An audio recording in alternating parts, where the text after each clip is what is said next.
Bogor Kabupaten 50 Kota. Inilah Radio Tasya FM bersama jaringan Mnet Radio Pemersatu Hati selalu dinanti.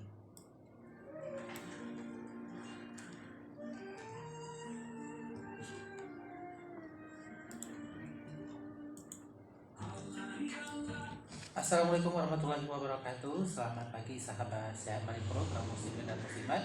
Alhamdulillah di hari Kamis ini di rangka 16 September 2021 dan bertepatan dengan 9 Safar 1443 Hijriah, kembali kita bersua di udara di ajang tausiah subuh bersama Maripro. Makin nyata makin terasa lebih dari jamu tetes biasa. Insya Allah selama 1 jam lebih ke depan kita akan menghadirkan kajian yang tentunya bermanfaat untuk kita semua. Selamat pagi juga buat pendengar kami yang monitor di live streaming Mnet Radio, dan selamat pagi juga buat pendengar yang berada di Perapan, Isman Nomen dan sahabat lainnya. Dan alhamdulillah di studio telah hadir Ustadz yang tentunya tidak asing lagi di ruang dengar kita.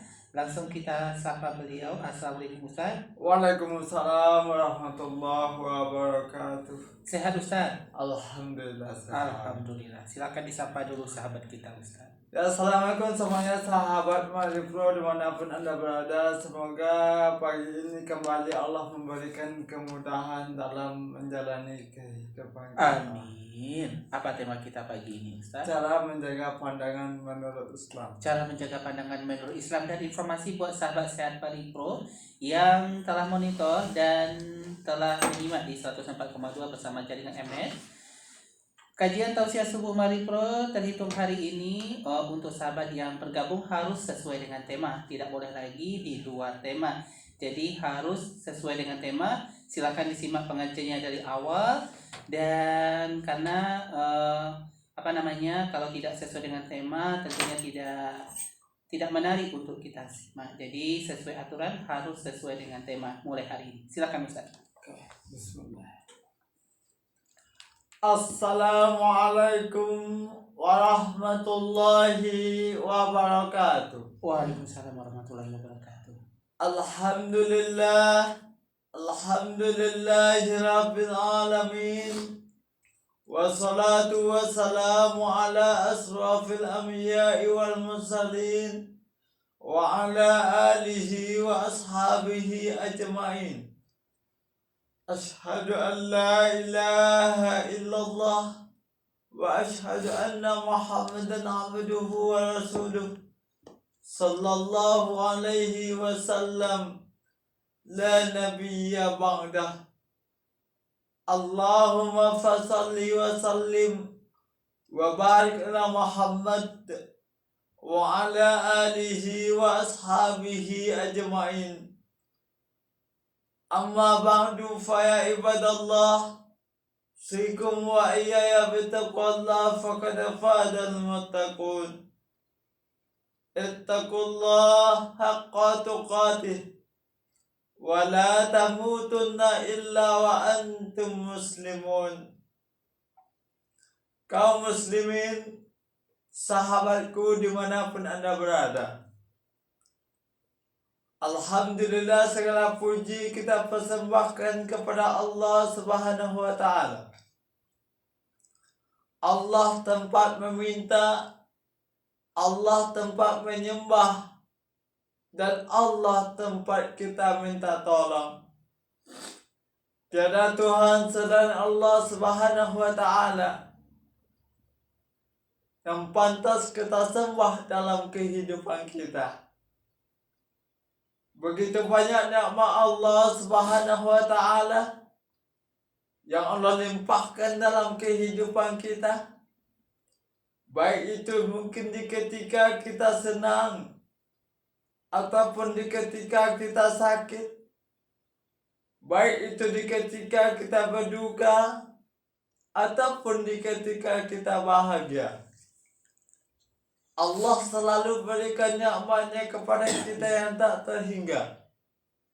Sehingga apapun yang kita miliki, apapun yang kita punyai, apapun yang kita nikmati dalam kehidupan kita, semuanya datang dari Allah Subhanahu wa ta'ala. Makanya mungkin banyak di ketika kita merasakan Bagaimana berkah daripada nikmat Allah Subhanahu wa taala ketika kita pandai mensyukurinya. Pandai mensyukuri nikmat Allah, berkahnya akan terasa dalam kehidupan kita. Berbeda dengan orang yang tidak pandai bersyukuri kepada Allah. Seperti apapun nikmat yang Allah berikan kepada mereka, seperti apapun kemewahan, harta benda, kekayaan yang Allah berikan kepada mereka, seperti apapun jabatan, pangkat dan titel yang Allah anugerahkan kepada mereka, kalau seandainya mereka tidak pandai bersyukur kepada Allah Subhanahu wa taala, maka berkah daripada nikmat itu tidak bisa mereka rasakan dalam kehidupan. Makanya sesungguhnya apapun daripada nikmat Allah yang Allah berikan kepada kita, mestinya yang kita harapkan daripada nikmat Allah itu adalah berkahnya. Buat apa nikmat banyak tapi kalau tidak berkah? Buat apa nikmat banyak tapi kalau kita tidak gunakan untuk Allah? Kita tidak sedekah uang banyak, kita tidak puasa sementara kita sanggup, kita tidak sholat sementara kita bisa, kita tidak berzakat sementara kita sampai nisabnya. Apapun yang kita lakukan dalam kehidupan kita, semuanya datang dari Allah Subhanahu wa taala, sehingga kita mampu melanjutkan kehidupan kita. Kaum muslimin sahabatku dimanapun Anda berada, salawat dan salam dengan ucapan Allahumma sholli ala Muhammad kita hadiahkan untuk Rasulullah sallallahu alaihi wasallam, panutan dalam kehidupan, suri tauladan dalam kehidupan. Rasulullah sallallahu alaihi wasallam yang berjuang mati-matian menegakkan kebenaran, kalimat la ilaha illallah, berjuang menegakkan agama Islam, agama yang paling diridhai oleh Allah Subhanahu wa taala, agama yang diperbolehkan oleh Allah Subhanahu wa taala, agama yang memberikan keselamatan dunia wal akhirah, agama yang membuat kita bahagia dalam menjalani kehidupan dunia sampai kepada kehidupan akhirat. Agama itulah sesungguhnya yang pantas dan patut serta wajib kita anut, kita jalani dalam kehidupan. Ketika manusia menjalani kehidupan dalam beragama Islam dan melakukan segala kewajiban-kewajiban yang telah ditentukan dalam agama Islam dan meninggalkan apapun ketentuan larangan yang ada dalam agama Islam, taat kepada Allah Subhanahu wa taala, taat kepada Rasulullah sallallahu alaihi wasallam, maka dapat dipastikan manusia yang seperti itu akan bahagia dunia juga bahagia di akhirat. Apakah manusia itu tidak menginginkan bahagianya dunia dan bahagia pula di akhirat? Semua manusia itu sesungguhnya menginginkan. Jangankan orang Islam, orang non-Muslim pun ingin bahagia hidup di atas dunia. Dan mereka juga ingin sesungguhnya kalau seandainya mereka yakin kehidupan setelah kehidupan dunia itu ada, juga ingin kehidupan setelah kehidupan dunia, ingin merasakan kebahagiaan. Beruntung kita sesungguhnya umat Islam, umat Nabi Muhammad sallallahu alaihi wasallam, yang Rasulullah sallallahu alaihi wasallam meninggalkan dua petunjuknya, dua pedoman dalam kehidupan agar keselamatan kita dijamin oleh Allah Subhanahu wa Ta'ala. Kalau kita memang betul berpedoman kepada Al-Quran, berpedoman kepada sunnah Rasul, selamat lan tadillu abada, sekali-kali tidak akan sesat untuk selama-lamanya. Makanya kalau seandainya kita jadikan Al-Quran dan sunnah sebagai petunjuk dalam kehidupan kita, kita akan tenang menjalani kehidupan. Tidak pernah resah, nggak pernah gelisah, nggak pernah takut, nggak pernah rusuh dalam menjalaninya. Kenapa? Petunjuk kita yang benar. Petunjuk kita petunjuk Allah. Petunjuk kita petunjuk Rasulullah. Makanya amalkan Al-Quran dan sunnah Rasul dalam kehidupan kita. Kaum muslimin sahabatku dimanapun Anda berada, kita sesungguhnya diberikan nikmat oleh Allah Subhanahu wa Ta'ala yang begitu dahsyat, yang begitu luar biasa Allah berikan dan titipkan kepada manusia. Tidak hanya nikmat yang mungkin belum kita rasakan dalam kehidupan dunia yang akan diberikan kepada kita, bahkan nikmat yang telah kita rasakan pada saat ini, kita juga mungkin memiliki nikmat Allah itu dalam kehidupan kita. Mungkin berupa nikmat pendengaran melalui telinga.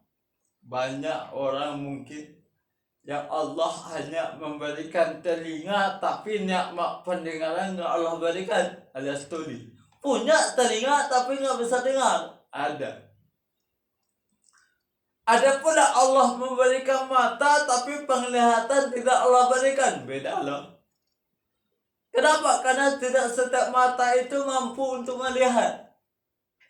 Tidak setiap mata Allah berikan nikmat melihat. Dan kita mungkin pada saat ini Allah berikan mata dan juga nikmat penglihatan.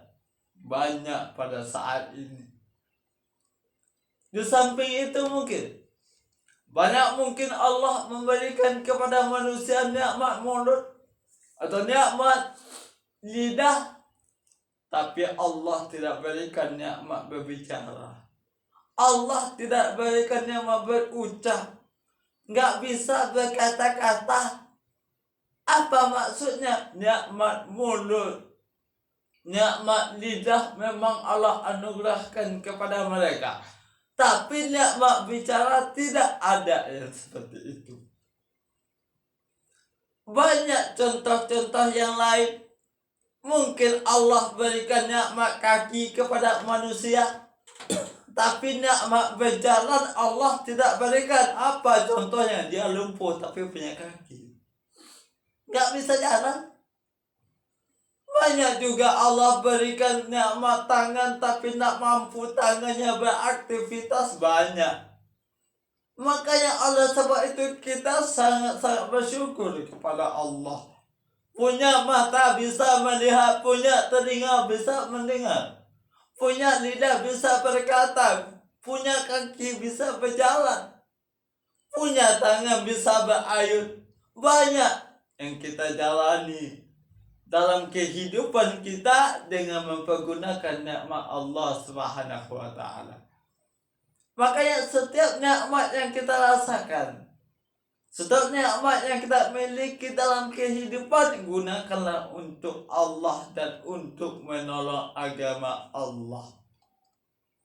Apa yang dikehendaki Allah dari nikmat itu? Allah berikan mata, apa yang dikehendaki Allah melalui mata itu? Allah berikan telinga, apa yang dikehendaki Allah melalui telinga itu?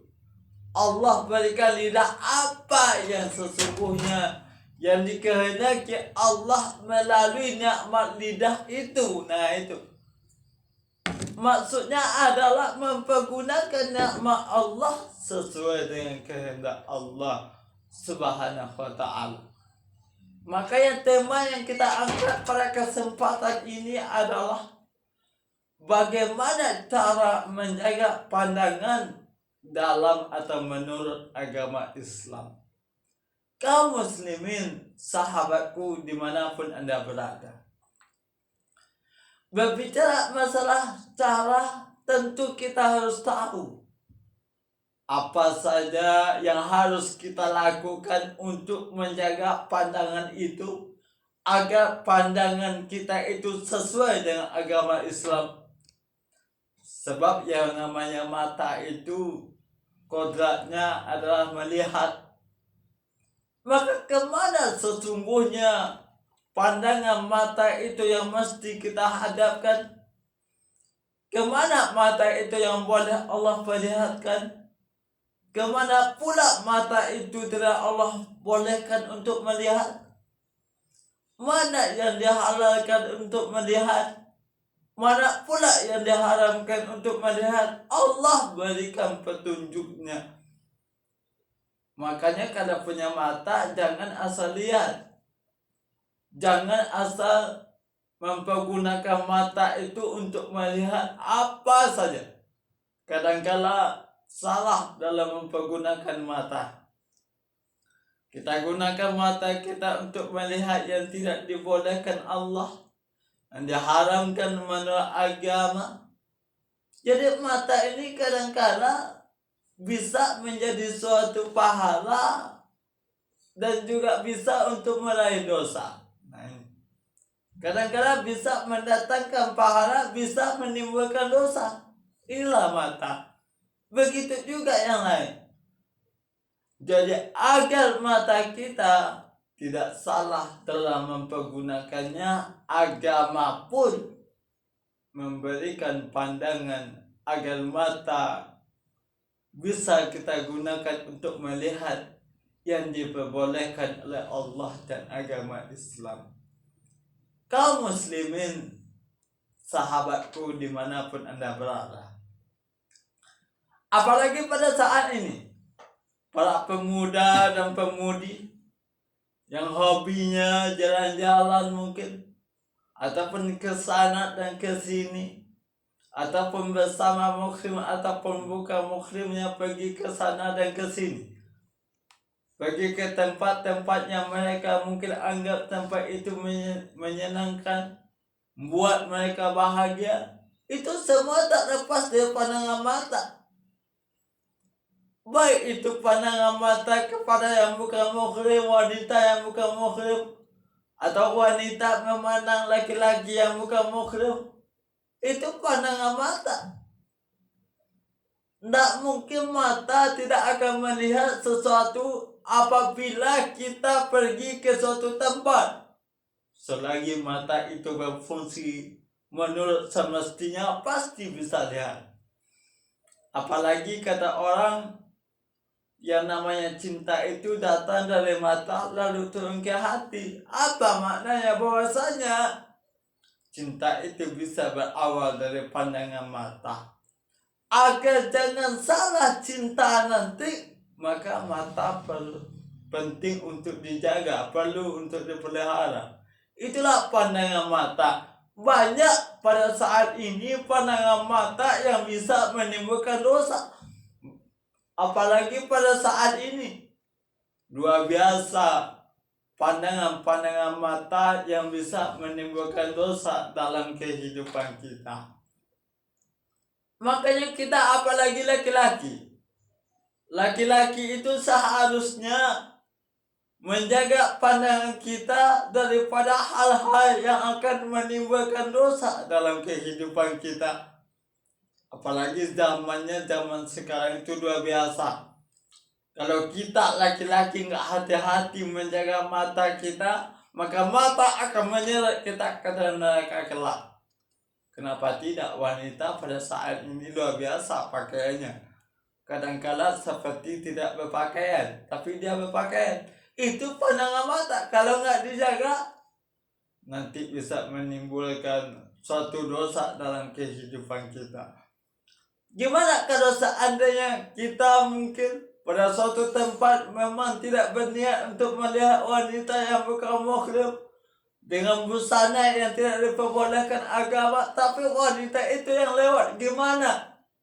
Nah, kalau lewat di depan kita secara kebetulan dan kita melihat tanpa sengaja, lalu palingkan mata kita, palingkan wajah kita, palingkan muka kita. Kalau seandainya pandangan pertama itu adalah rezeki, maka pandangan setelah itu dosa. Makanya jangan buat dosa karena suatu pandangan kepada wanita.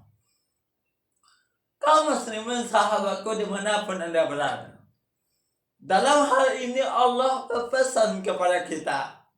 Tepatnya pada surah An-Nur ayat 30 Allah mengatakan di sana, katakanlah kepada laki-laki yang beriman, hendaklah mereka menahan pandangan dan memelihara kemaluannya. Yang demikian itu lebih suci bagi mereka. Sesungguhnya Allah Maha tahu apa yang mereka lakukan ini.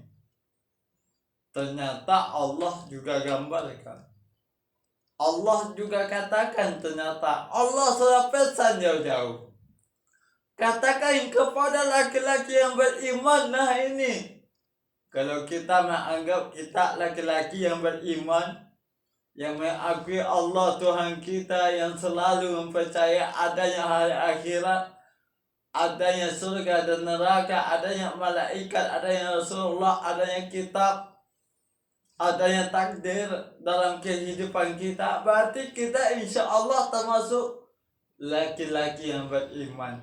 Kepada laki-laki yang beriman inilah Allah pesan kepada kita, hendaklah mereka menahan pandangan mereka. Itu yang pertama. Tahan pandangan dulu. Kalau seandainya kecantikan wanita bisa membuat kita jatuh cinta dan tertarik kepadanya, tahan dulu. Kan ada jalannya. Kalau seandainya dia jodoh kita, nikah dengan dia, halal malah. Bukan malah menjadi dosa, malah menjadi pahala kalau sudah menjadi istri kita. Tapi kalau belum muhrim, maka pandangan kepada wanita itu adalah dosa. Jadi mata mesti kita jaga dengan semestinya. Itu pesan Allah yang pertama, pandangan harus dijaga.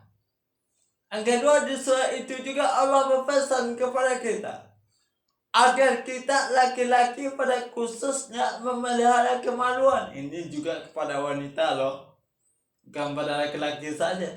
Pandangan pun kepada wanita juga. Apalagi pada zaman saat ini, kadang-kadang wanita itu banyak yang lebih agresif daripada laki-laki. Banyak juga yang memandang laki-laki itu penuh dengan syahwat. Nah, juga seperti itu kepada wanita mesti memelihara kemaluannya.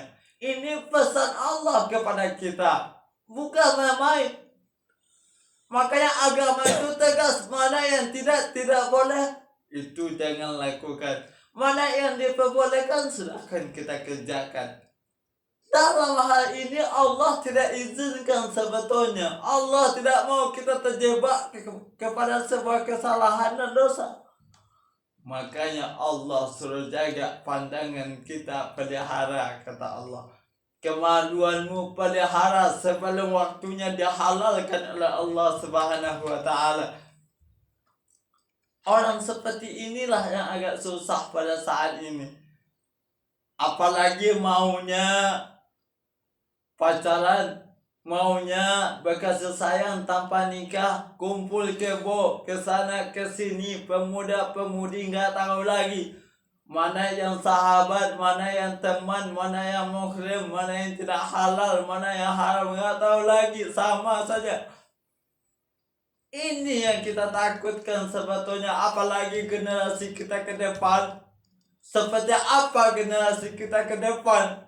Sementara generasi kita saat ini luar biasa banyak berkecimpung dengan dosa. Gimana 10 tahun ke depan? Anak-anak kita lah jawabannya. Mereka yang akan mengalami 10 tahun ke depan, 20 tahun ke depan. terletak sebetulnya di pundak kita sebagai orang tua agar bisa mendidik anak kita supaya jangan terjebak kepada sebuah dosa dan kesalahan. Itulah gunanya dari awal, agar kita bisa memelihara diri kita dan keluarga kita. Allah juga pesankan, ya ayyuhallazina amanu qu anfusakum wa ahlikum nara. Wahai orang-orang yang telah beriman, kata Allah, jagalah, peliharalah dirimu. Nah ini pesan pertama ini Allah. Dirimu jaga, kata Allah. Apapun yang berhubungan dengan dirimu jaga, kata Allah. Pandangan, kelakuan, perkataan jaga. Wa ahlikum nara, dan keluargamu dari api neraka. Ini pesan Allah. Salah satu yang menjebloskan manusia ke dalam neraka pandangan tadi. Mata tadi banyak mungkin bisa menjebloskan manusia ke dalam nerakanya Allah Subhanahu wa ta'ala. Makanya jaga pandangan mata. Jangan sampai mata ini yang menjadi hal yang menyebabkan kita jatuh ke dalam neraka. Kaum muslimin sahabatku dimanapun Anda berada, begitu juga dengan kemaluan. Ini apa maknanya? Bahwasanya Allah telah gambarkan ayatnya, la taqrabu zina, jangan engkau dekati zina. Apapun persoalan, apapun permasalahan, apapun perbuatan yang itu bisa mendekati kepada zina, jauhi. Jangan engkau dekati, jauhi. Baik itu berupa kumpul kebo pada pemuda dan pemudi, baik itu berupa yang namanya pacaran, ataupun hubungan bebas pada saat ini, ataupun apapun bentuknya perkumpulan yang tidak ada batasannya, itu kan mendekati zina semuanya. Kalau sudah mendekati zina, berarti kita tidak menjaga, memelihara kemaluan kita, yang bisa kelak menyebabkan kita sangat hina di hadapan Allah Subhanahu wa ta'ala. Jadi kalau kita pandai menjaga pandangan mata, pandai menjaga kemaluan kita, Allah juga katakan yang demikian itu lebih suci bagi mereka. Nah ini, orang kalau sudah pandai menjaga matanya, penglihatannya, kemaluannya, syahwatnya, berarti Allah membuat mereka suci di hadapan Allah. Kenapa tidak? Zinanya nggak ada, maksiatnya jauh, perbuatan kejinya tidak ada dalam kehidupan mereka. Bisa menjaga diri mereka dari yang namanya siksaan Allah. Kaum muslimin sahabatku dimanapun Anda berada, jadi ada sebab itu gimana caranya agar pandangan mata ini terjaga dari hal-hal yang tidak diperbolehkan agama. Mari kita lihat cara-cara atau suatu hal yang mesti kita lakukan agar pandangan mata kita terjaga dari sebuah dosa dan kesalahan yang tidak diperbolehkan oleh Allah dan agama. Maka cara pertama kita lihat adalah senantiasa untuk ingat Allah. Nah ini, agar mata kita terjauh daripada dosa, pandangan jauh daripada kesalahan, pandangan mata agar jauh daripada murkanya Allah Subhanahu wa ta'ala. Cara pertama itu adalah selalu ingat Allah dimanapun dan kapanpun kita berada. Nah ini, saya pacaran dengan si dia, apakah Allah ridha apa tidak? Ini saya lihat, ini saya tonton, apakah Allah ridha atau tidak? Ridho apa tidak? Ini saya lihat, apakah Allah ridho atau tidak? Ingat Allah. Allah tahu dimanapun, kapanpun, sedang apapun kita berada, Allah tahu. Makanya dengan ingat Allah, maka pandangan mata itu akan terjaga. Kenapa Allah menjaga hati kita? Kalau hati kita telah dijaga oleh Allah, pandangan kita, pendengaran mereka, mulut kita akan dijaga semuanya. Kenapa hati itu telah dijaga oleh Allah? Sebab yang namanya hati itu adalah ibaratnya jenderal di dalam diri kita. Pemimpin, panglima, apapun yang diperintahkan oleh panglima, contohnya panglima ABRI, contohnya apapun yang diperintahkan oleh panglima ABRI kepada anak buahnya, maka seluruh apapun yang diperintahkan kepada anak buahnya mesti dilakukan oleh anak buahnya. Kalau seandainya nggak dilakukan, maka ada suatu hukuman yang akan diberikan kepada anak buahnya. Begitu juga hati tadi. Kalau hati ibarat jenderal dalam kehidupan kita, apapun yang dikatakan oleh hati, maka seluruh tubuh itu akan ikut.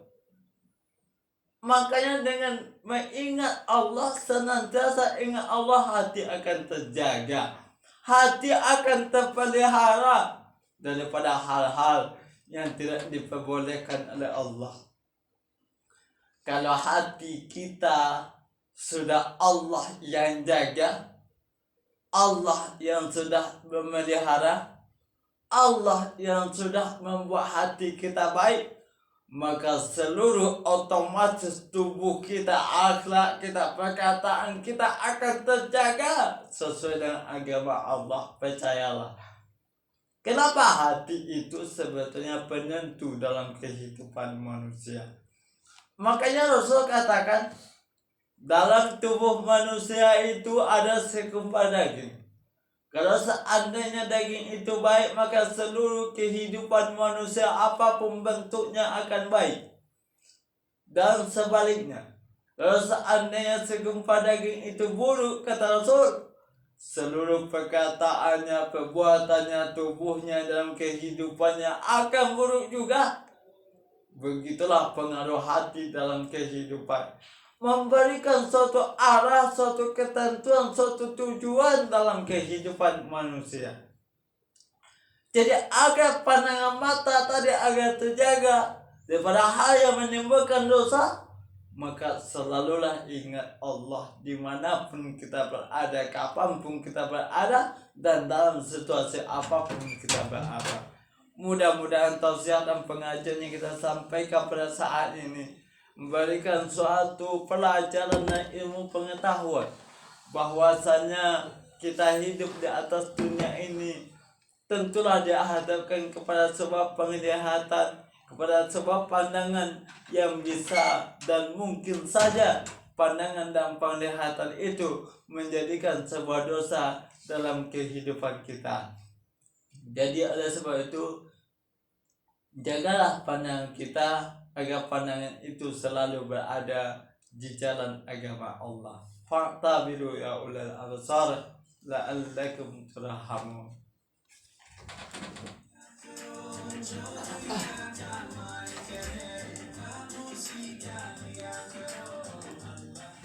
Alhamdulillahirrahmanirrahim. Terima kasih kepada Ustaz Nuki yang telah menghadirkan kajian tausiah subuh di ruang dengar kita semua.